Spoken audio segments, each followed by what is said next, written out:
All right, let's shrink down to the microscopic level today, because we are going on a deep dive into the world of biological molecules. Ooh, sounds fun. Yeah.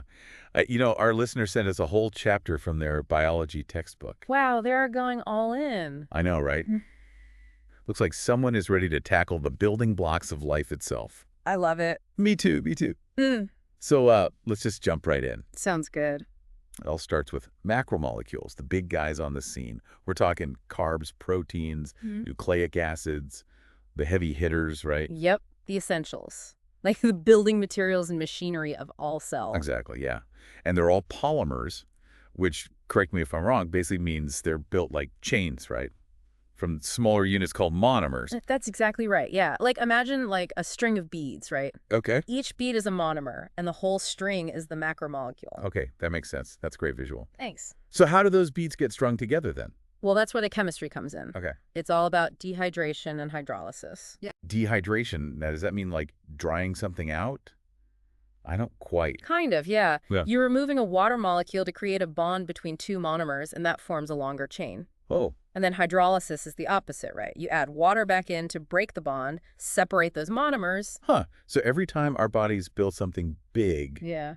then like a muscle protein, Sure. we're doing those dehydration reactions like on a massive scale. Millions of them all the time. Yeah. Wow. And when we digest food, breaking it down into smaller bits, Uh-huh. that's hydrolysis at work. Exactly. Yeah. It's wild to think that these simple reactions are like Yeah. the basis of so much biological activity. They are. Yep. Okay, well, let's break it down even more now Okay. and dive into a specific group, carbohydrates. Everyone's favorite, Yeah, I think most of us are familiar with that term, carbs, especially when we're talking about food. especially if you're an athlete. Yes, for sure. But the chapter goes way beyond nutrition labels, right? Yeah. It's much more than just fuel. Absolutely, yeah. They're involved in everything from storing energy to, providing structural support. They're really important. Huh. And it all starts with those simple sugars, the monosaccharides, like glucose, which everyone knows, like this is the cell's primary energy source. It is, yeah. And it's a 6-carbon sugar. Right, a hexose arranged in a ring. Wow, it's so interesting that even with the same number of atoms, just different arrangements lead to different molecules. That's right. Glucose and fructose, for example. Exactly, yeah. They're both, what, hexose sugars? They are. But different structures. Different properties. And that's why fructose tastes sweeter than glucose. That's right, yeah. Even though they're both, quote-unquote simple sugars. The arrangement, the structure makes all the difference. Huh. And then we have disaccharides. These are the double sugars, right? Yes. Formed when two monosaccharides get linked together. That's right. Sucrose, or table sugar, Yeah. is a classic example. Yeah, glucose and fructose joining forces. Lactose, the sugar in milk, is a disaccharide too. It's made from glucose, And galactose. lactose. And of course, that is, the center of attention for lactose intolerance. Yeah. Big problem for a lot of people. I actually have a friend who can't digest lactose properly. The textbook says this is due to, what, a deficiency in the enzyme lactase? Exactly. Which is supposed to break down lactose, so Right. without enough lactase, Yep. lactose just can't be broken down. Right. And then you have all those digestive issues. Exactly. And this really highlights Yeah. how important enzymes are Absolutely. for our bodies to function correctly. Super important. Okay, well, let's move on to the big leagues now, the polysaccharides. The heavy hitters. Yeah, these are those complex carbs made up of long chains of sugar units, That's right. like starch, which plants use to store energy. Right. So starch is it's like a plant's pantry full of glucose, It is, yep. ready to be used when energy is needed. And animals have their own energy storage polysaccharide. We do. It's called glycogen. glycogen. And I've heard that, athletes carb load before big events to boost their glycogen stores. They do. So they're essentially stuffing their muscles with extra glucose. Exactly. It's Yeah. all about maximizing their energy reserves for, Yeah. optimal performance. Right. But not all polysaccharides are for energy. That's right. The textbook talks about cellulose, Right. the tough stuff that gives plants their structure. Yeah, that's right. It's like the steel beams of the plant world, It is. and we can't digest it, Nope. but it's still important for our diet as fiber. That's right. Keeps things moving. Needs things moving, exactly. Yep. And the textbook mentions chitin, too, Uh-huh. which is another structural polysaccharide. But this one is found in insect exoskeletons, Yep, and fungal cell walls. that's right. What gives them that hard, protective shell? Exactly, yeah. And unlike cellulose, which is just carbon, hydrogen, and oxygen, pectin has nitrogen in it. Oh, interesting. Yeah. Okay, so carbohydrates are a diverse group. Very diverse. We've got energy sources, building materials, even insect armor. So now let's move on to the molecules that don't play well with water. Lipids. The rebels. Yeah, they're hydrophobic, meaning they avoid water. Yep, like the plague. But it's crucial for, energy storage, cell membranes, even as hormones. It's like trying to mix oil and water. Exactly, yeah. They just don't want to hang out together. That's right. That's because lipids are mostly made up of hydrocarbons, long chains of carbon and hydrogen, Okay. which are non-polar, meaning they lack a charge, Okay. whereas water is polar, meaning it has a positive and negative end. So they just don't attract each other. They do not. Like two magnets repelling each other. Perfect analogy. Uh-huh. Well, let's dive into some specific types of lipids then. All right. First up, fats. These are the energy powerhouses. Yeah, they are. And they're formed from glycerol, a 3-carbon molecule, and 3 fatty acids. Right. Linked together by ester linkages. So glycerol is like the backbone, Yeah. and the fatty acids are like the dangling arms. Exactly. Okay, and the type of fatty acid determines whether a fat is... Saturated or unsaturated. Right. Saturated fats like the ones we find in butter and red meat, Yep. they have fatty acid chains that are straight, Right. and they can pack tightly together. Uh-huh. That's why they're solid at room temperature. That's right. And those are the ones we need to be mindful of, right? They can be. Because they're bad for our hearts. Yeah, too much is no good. Contributes to atherosclerosis. Atherosclerosis. Yeah, where plaque builds up in our arteries. And then you have trans fats. Oh, even worse. The worst, they're created through hydrogenation, which adds hydrogen atoms to unsaturated fats. So you're making them more solid, Exactly, yeah. turning healthy fats into unhealthy ones. Basically, yeah. Yikes. So we should be sticking to unsaturated fats like olive oil and avocado. Much better for you. Okay, good to know. Now, what about phospholipids? The textbook says they're key for cell membranes. Right, yeah. Phospholipids have a hydrophilic head, which loves water, and hydrophobic tails, which avoid it. The best of both worlds. So they're like double agents. Kind of, yeah. Haha, who can blend in with both sides. Yeah, I like that analogy. And their unique structure allows them to form that bilayer, Okay, a 2-layered sheet got it. that makes up cell membranes. So their hydrophilic heads face the watery environments inside and outside the cell, That's right. and their hydrophobic tails just huddle together in the middle, Yep. creating that barrier. Yeah, it's like a protective double. So cool. Mm-hmm. And lastly, let's talk about steroids. Okay. Cholesterol is a steroid, and I usually hear about that in kind of a negative context. Yeah, it gets a bad rap, but it's actually essential. Oh, yeah. Yeah, it's a key component of cell membranes. Interesting. It helps regulate their fluidity. So it's not all bad. Nope. It's all about balance. Right, yeah. And steroids also act as hormones, too. They do, yep. Testosterone, estrogen, Exactly. they play really vital roles. They do. Lipids are more diverse than I thought. Very diverse. Yeah. All right, so we've covered carbs, lipids. I'm guessing it's time to tackle the workhorses of the cell. Proteins.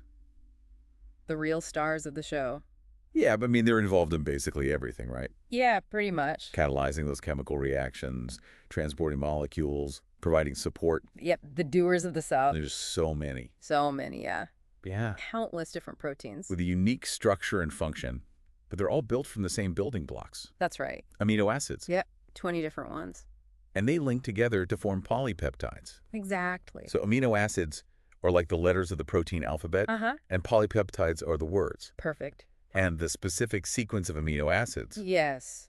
dictates how that protein folds and interacts with other molecules, Right. which ultimately determines its function. Exactly. So the order of the letters determines the shape of the word, which then affects its meaning. Right. Yeah, you got it. And protein structure is hierarchical. Hierarchical. Yeah, there are 4 levels. Okay. So you start with the primary structure, which is simply the linear sequence of amino acids in the polypeptide chain. Then you have secondary structure, where the polypeptide chain starts to fold and coil, forming those structures like alpha helases Okay. and beta pleated sheets. So it's like taking that string of beads and twisting it or folding it into different shapes. Exactly. Then comes tertiary structure. Yep. The overall 3D shape of the polypeptide, Right. determined by interactions between the amino acid side chains. That's right. So it's how those coils unfold, interact with each other to create like a very specific 3D shape. Precisely. Yeah.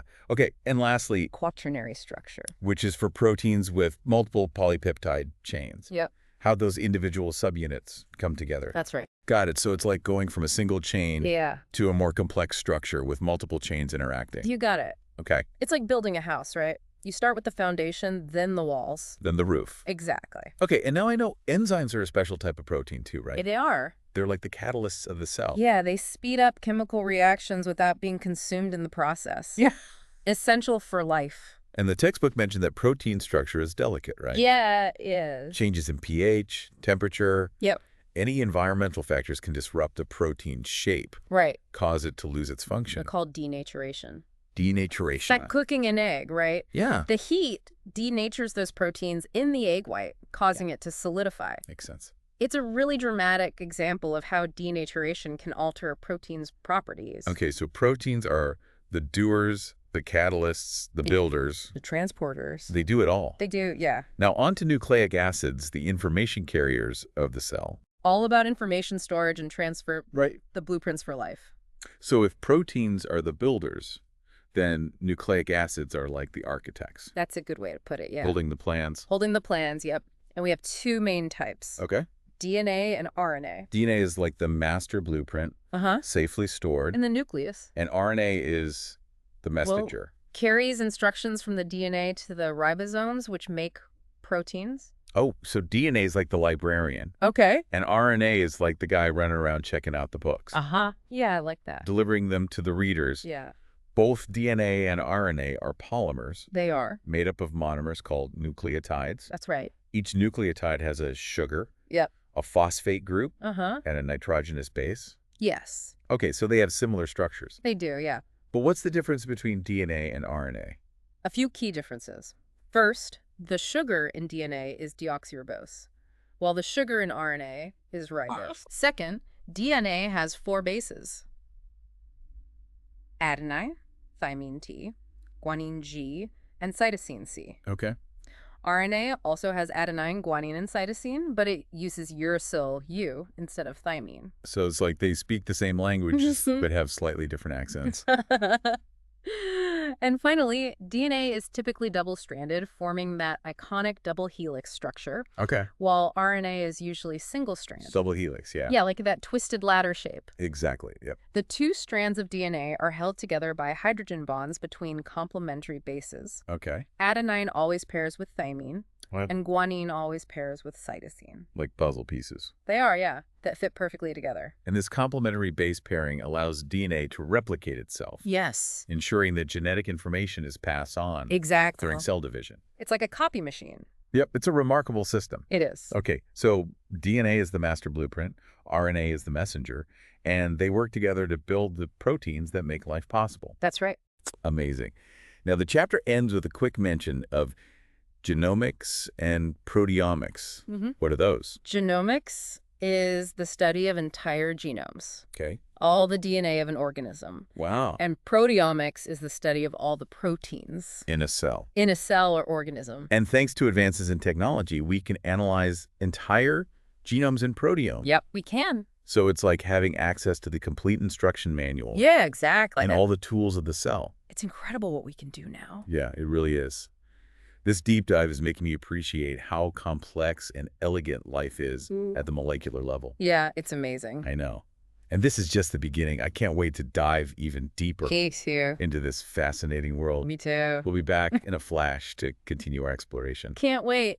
You know, it's incredible how much we've already uncovered about these biomolecules. I know, it's mind-blowing. But you know, the real magic happens when we zoom out Yeah. and see how they all work together in a living system, you know? It's like we've explored each instrument individually, and now it's time to hear the whole orchestra play. Exactly. I love that. And understanding how they interact is key to understanding life itself. Absolutely. So, you know, for instance, think about how DNA and proteins work together. Okay, so DNA holds that genetic code, the instructions. Right.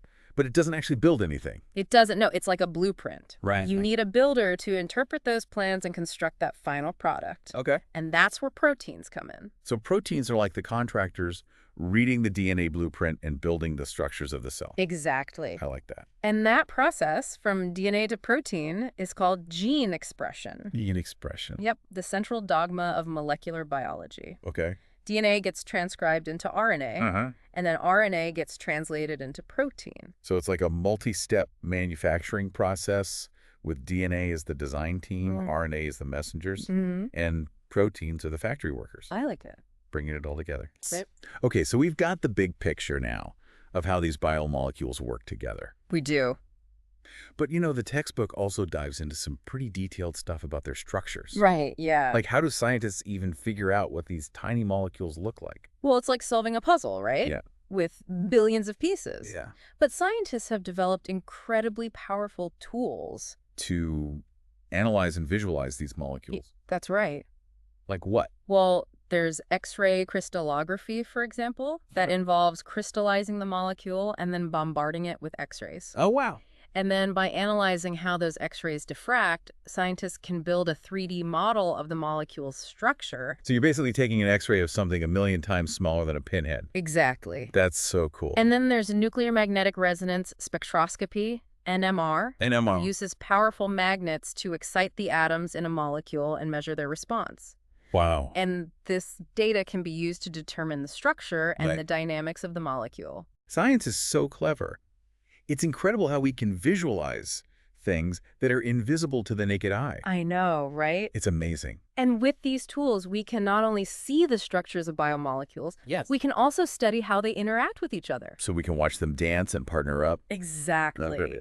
And understanding those interactions is crucial, like for drug development, disease diagnosis, basically all of modern medicine. So all of this knowledge about biomolecules Yeah. isn't just theoretical. No. It has real-world applications. Huge applications, yeah. So for instance, in medicine, we can design drugs that target specific proteins That's right.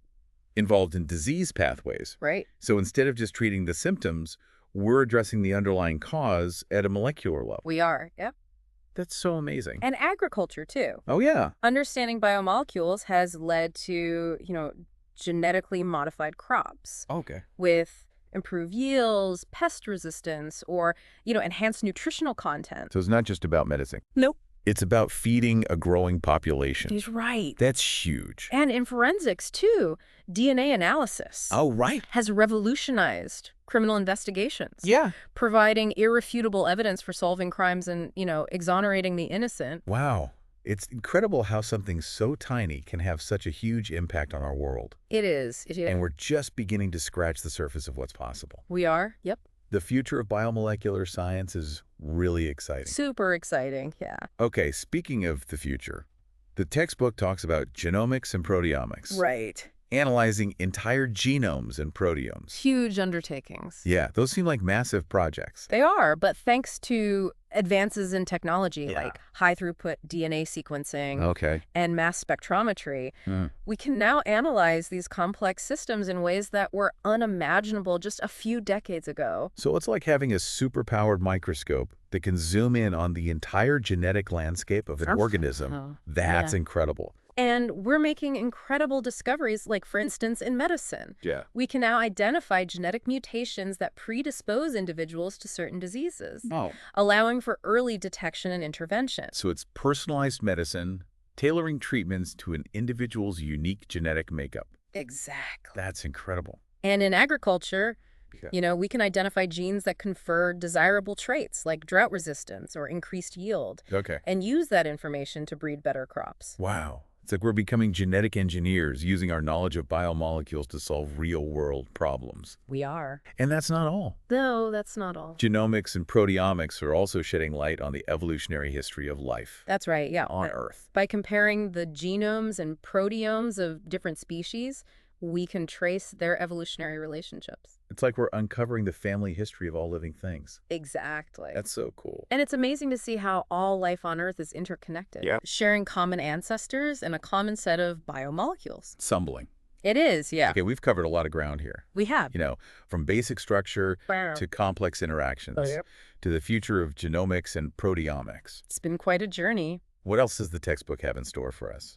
Well, the chapter wraps up by talking about some of the ethical considerations around biomolecular research. Oh, okay. It's a good reminder that, with great power comes great responsibility. Yeah, that makes sense. I mean, we've seen just how powerful this knowledge can be, from personalized medicine to genetic engineering. Mhm. I mean, there must be some serious ethical questions that come with all this, right? Absolutely, yeah. For instance, gene editing technologies like CRISPR-Cas9, Please. they allow us to make really precise changes to DNA sequences, Wow. and that holds incredible potential for, treating genetic diseases. Yeah. But it also raises concerns about, like, unintended consequences Well, and the possibility of altering the human germline. so it's like we're holding the power to rewrite the code of life. We are. That's huge. It is, yeah. And we need to be really careful about how we use that power. Absolutely. It's a powerful tool that demands, careful consideration Yeah. and ethical guidelines. Sounds like a big responsibility. It is, yeah. We need to have open discussions about the potential benefits and risks of these technologies. For sure. For Yeah. sure. And it's not just about gene editing. No. The textbook also mentions concerns about data privacy, in this age of personalized medicine. Yeah, that's right. As we collect more and more data about, individuals' genomes and proteomes, Right. we need to make sure that information is protected and used responsibly. For sure. There are serious ethical implications if this data falls into the wrong hands Absolutely. or is used for, discriminatory purposes. Right. It's a good reminder that scientific progress needs to be balanced. Yeah. With these ethical considerations. It does. We can't just forge ahead Right. without thinking about the potential consequences. Exactly. And Yeah. that's why it's so important to have, these open and transparent discussions about these issues Absolutely. involving scientists, ethicists, policymakers, and the public, really. It sounds like biomolecular science is raising some pretty big questions about who we are, It is, yeah. what we're capable of, and what it means to be human. It is. Wow, well, this deep dive has been incredible. It has, yeah. We started with the basic building blocks, the carbs, lipids, proteins, nucleic acids, and now we're talking about rewriting the code of life and pondering the ethical implications. I know, it's amazing, right? It really is. How these tiny molecules have led us to such profound questions. I know, and I have a feeling that this is just the beginning. Me too. As we continue to unlock those secrets of biomolecules, who knows what amazing discoveries and challenges lie ahead. So many. I can't wait to find out. Me neither. Well, that's a wrap on our deep dive into the world of biomolecules. Mm-hmm. Thanks for joining us on this incredible journey. It's been a pleasure. I've had a blast. Me too. Until next time.